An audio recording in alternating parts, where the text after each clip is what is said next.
नमस्कार दोस्तों, स्वागत है आप सभी को हमारे YouTube चैनल में। आपको ईपीएस 95 पेंशन के बारे में जानकारी मिलेगी, वो भी ताजा अपडेट जो अभी अभी 10 मिनट पहले की खबर निकल कर सामने आ रही कि सरकार देने जा रही है बहुत बड़ा तोहफा। ईपीएस 95 पेंशन धारक होंगे माला माल।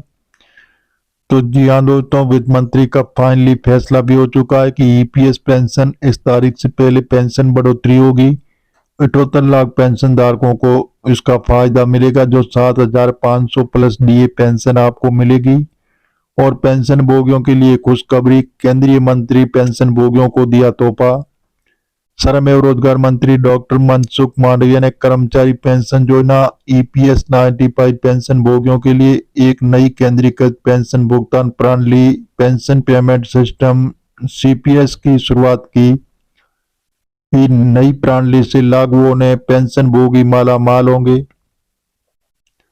तो जी हाँ दोस्तों, 78 लाख ईपीएस पेंशन पर गुड न्यूज आ रही है कि पेंशन बढ़ोतरी पर फाइनली सहमति भी हो चुकी है। सरकारी कर्मचारियों के लिए रिटायरमेंट से जुड़े नियमों को बड़ा बदलाव किया जाएगा। और जी हाँ दोस्तों, तो बने रहिए हमारी इस वीडियो में, आपको विस्तार पूर्वक आपको जानकारी मिलेगी।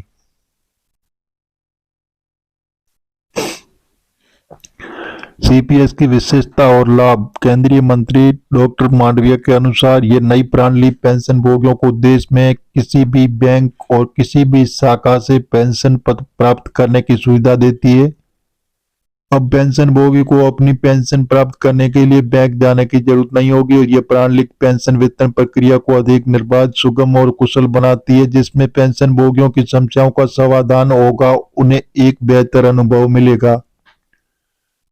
पुरानी प्रणाली में बदलाव, पहले की जो प्रणाली थी उसमें से पेंशन के लिए क्षेत्रीय कार्यालयों का केवल 3-4 बैंकों से समझौता होता था, जिससे पेंशन भोगियों को कई बार अपनी पेंशन पाने में कठिनाई होती थी। लेकिन अब सीपीएस के जरिए पूरे देश में एकीकृत पेंशन वितरण किया जाएगा। इस नई प्रणाली में पेंशन भोगियों को पेंशन पेमेंट ऑर्डर पीपीओ को एक जगह से दूसरे जगह ट्रांसफर करने की आवश्यकता नहीं होगी। चाहे वे स्थान बदले, चाहे बैंक शाखा बदले, जिसमें अपने गृह नगर सेवानिवृत्त होकर भी आसानी से पेंशन का लाभ ले सकते हैं। कैसे काम करता है सीपीपीएस? सीपीपीएस में पेंशन शुरू होने के समय पेंशन भोगियों को किसी भी वेरिफिकेशन के लिए बैंक जाने की जरूरत नहीं होगी। यहाँ पेंशन जारी हुई तो पेंशन भोगी के बैंक अकाउंट में जमा हो जाएगी और प्रणाली पेंशन भोगियों को देश के कहीं भी किसी भी बैंक की शाखा पेंशन दिलाएगा। इसके आने के बाद पेंशन भोगियों के सामने आने वाली सारी कठिनाइयां दूर हो जाएगी। तो जी हाँ दोस्तों, 78 लाख पेंशन धारकों को मिलेगी सौगात और 7,500 पेंशन व मेडिकल सुविधा दोनों का लाभ भी आपको मिलेगा। बैंक से शाखा बदलने पर भी मिलती रहेगी पेंशन। सीपीएस प्रणाली पेंशन पेमेंट ऑर्डर पीपीओ को एक जगह से दूसरे जगह ट्रांसफर किए बिना पूरे भारत में पेंशन का वितरण करेगा। अगर पेंशन भोगी एक स्थान से दूसरे स्थान चले जाते हैं तो कोई समस्या नहीं होगी। समय के साथ बदलाव की जरूरत, सीपीएस के ईपीएफओ की आईटी आधुनिकीकरण परियोजना 2.0 के तहत जो पूर्ण रूप से लागू करने की योजना के बाद देश के 78 लाख से अधिक पेंशन भोगियों को इसका सीधा फायदा होगा। तो जी हाँ दोस्तों, पेंशन भोगियों की मांग है कि पेंशन भोगी का कहना है कि सरकार चाहे जितना भी सिस्टम बदलाव कर ले, लेकिन जब तक एक उचित पेंशन खाते में नहीं आएगी तब तक इसका कोई फायदा नहीं। ईपीएस 95 पेंशन भोगियों को पेंशन काफी कम, ऐसे में पेंशन बढ़ाने के ऊपर विचार करना चाहिए। नाउजूल फिजूल सिस्टम लाने के ऊपर पेंशन भोगियों को 7,500 पेंशन प्लस डीए मिलना चाहिए। इसके साथ मेडिकल सुविधाएं भी मिलनी चाहिए। सरकार को इसके ऊपर ध्यान देना चाहिए कि ईपीएस 95 के 78 लाख पेंशन धारकों को अब सरकार देने जा रही है बहुत बड़ा तोहफा। बताया जा रहा है कि जल्दी पेंशन बढ़ोतरी होगी। इसी माह के अंत तक लगभग आपके अकाउंट में बढ़ी हुई पेंशन भी जमा हो सकती है।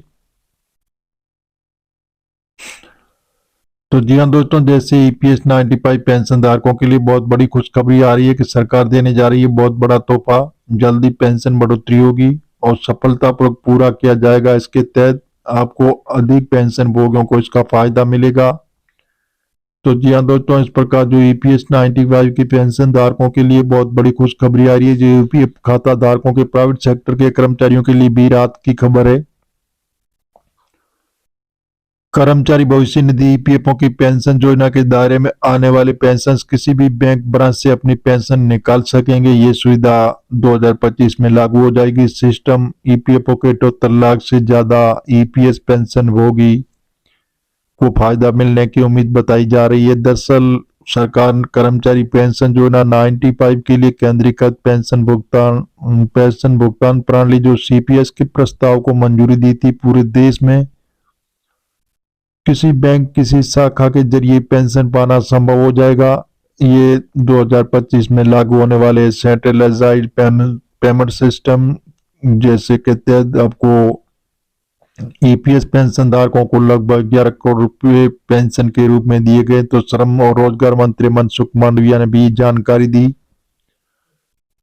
सीपीएस लागू होने पर पेंशन एक से दूसरे शहर में जाना या बैंक ब्रांच बदलना तो पेमेंट ऑर्डर ट्रांसफर करने की जरूरत नहीं होगी और पूरे देश में किसी भी बैंक ब्रांच से पेंशन मिल सकेगी।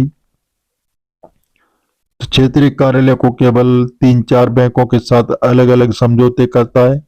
इस मायने में सीपीएस का एक आदर्श बदलाव है जिसमें पेंशन भोगियों को पेंशन शुरू होने के समय किसी भी सत्यापन के लिए बैंक जाने की आवश्यकता नहीं होगी और पेंशन जारी होने के साथ ही पेंशन भोगियों के खाते में जमा हो जाएगी। पेंशन इसके जरिए देश में किसी बैंक और किसी ब्रांच से अपनी पेंशन ले सकेंगी। सीपीएस प्रणाली पूरे भारत में पेंशन का वितरण सुनिश्चित करेगी और पेंशन भुगतान पीपीओ को एक कार्यालय से दूसरे कार्यालय में भेजने की जरूरत नहीं होगी। भले ही पेंशन भोगी एक स्थान से दूसरे स्थान पर चले जाए लेकिन अपना बैंक या शाखा बदलें, उन पेंशन भोगियों के लिए बड़ी राहत होगी। सेवानिवृत्ति के बाद अपने घर नगर भी चले जाते हैं तो नई सीपीएस प्रणाली को ईपीएफओ की चल रही आईटी आधुनिकीकरण परियोजना केंद्रीकृत आईटी सक्षम प्रणाली 2.01 के हिस्से के रूप में 2025 तक पूरी तरह से लागू कर दिया जाएगा।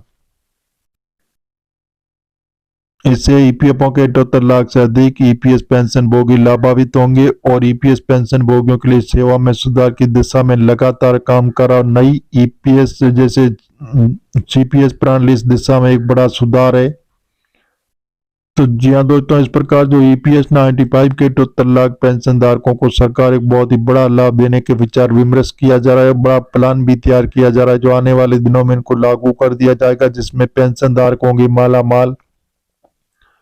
बताया जा रहा है कि चमकी ईपीएस 95 पेंशन धारकों की किस्मत अच्छे दिन आने हुए से जल्दी पेंशन धारकों को अच्छा लाभ मिलेगा। तो इस प्रकार जो ईपीएस 95 के 78 लाख पेंशन धारकों के लिए बहुत बड़ी खुशखबरी निकल कर सामने आ रही है।